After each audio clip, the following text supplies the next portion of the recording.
আমি অপ্রাপ্তবয়স্করা ভোটার হওয়ার বিপক্ষে আমি, কারণ মাদ্রাসার ছাত্রদেরকে জামাত ইসলামরা যেভাবে তাদের রাজনৈতিক মিছিল মিটিং একেবারে বাধ্যতামূলকভাবে নিয়ে যায়, বাংলাদেশের কোন রাজনৈতিক সংগঠন এই মাদ্রাসার ছাত্রদেরকে এইভাবে ইউজ করে ধর্মকে ব্যবহার করে এইভাবে না নিয়ে তারা বাধ্যতামূলকভাবে নিয়ে যায়। এবং এই ব্যাপারে দেখেন কোনো আইনও কিন্তু নাই। তাহলে এখন আমি যদিও স্কুলের বাচ্চাদেরকে 16 বছরকে ভোটার করতে চাই, তাহলে বাংলাদেশের যে আইনগুলো আছে সিআরপিসি মাফিক কিংবা বাংলাদেশের কোর্ট কাচারিতে নাবালক আর সাবালকের যে প্রচলিত আইনগুলো, আপনি চিন্তা করেন কি পরিমাণ পরিবর্তন করে ইনাদের প্রত্যাশাটা পূরণ তাহলে সম্ভব। এটা কি 2 মাস 6 মাস 5 বছর 7 বছরে কি পসিবল? সব তরুণ তো আর ওনাদের দলের না, না সেটা বড় কথা না, পাবে কোনো পক্ষ বিপক্ষের বিষয় না। আপনার বিপক্ষ হচ্ছে প্রত্যেকটা মানুষের একটা মেন্টাল ম্যাচুরিটি থাকে। আজকাল বাচ্চারা অনেক আধুনিক হয়ে গেছে, মোবাইল টিপলে সারা বিশ্বের খবর 1 মিনিটে পাচ্ছে। আর আমাদের সময় আমরা রেডিও টেলিভিশন বাইরে হয়তো কিছুই পাইনি, তাও ব্ল্যাক এন্ড হোয়াইট টেলিভিশনটাই আমরা পাইছি। কিন্তু তারপরে মানুষের যে মগজের ধারণ ক্ষমতা এবং একটা বাচ্চা ভোটার, রাষ্ট্র বিনির্মাণ এবং রাষ্ট্র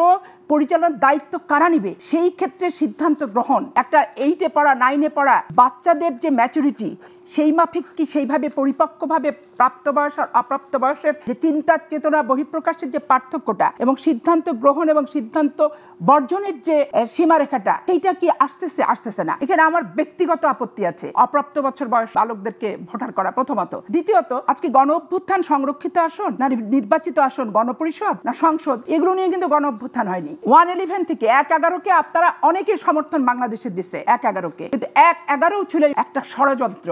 রাজনীতির জায়গা থেকে সরিয়ে নিয়ে এসে এবং প্রচলিত যে রাজনীতির ধারাবাহিকতা এখান থেকে বের করে নিয়ে এসে আলাদা একটা থার্ড প্ল্যাটফর্ম করার প্রথম সূচনা কিন্তু 111 থেকেই এই বাংলাদেশের মাটিতে শুরু হয়েছে। এটা যে যতই কথা বলুক, তর্কে বিতর্কে প্রমাণে সবকিছুই কিন্তু আজকে কেন প্রশ্ন হবে যে ক্লিন ইমেজের আওয়ামী লীগ তৈরি করার ব্যাপারটা আসবেটা কেন? ক্ষুদ্র আকারে আসুক আর বৃহৎ আকারে আসুক, প্রথমে আসুক তারপরে আবার সেটা সংশোধনী করা হোক, আসবেটা কেন?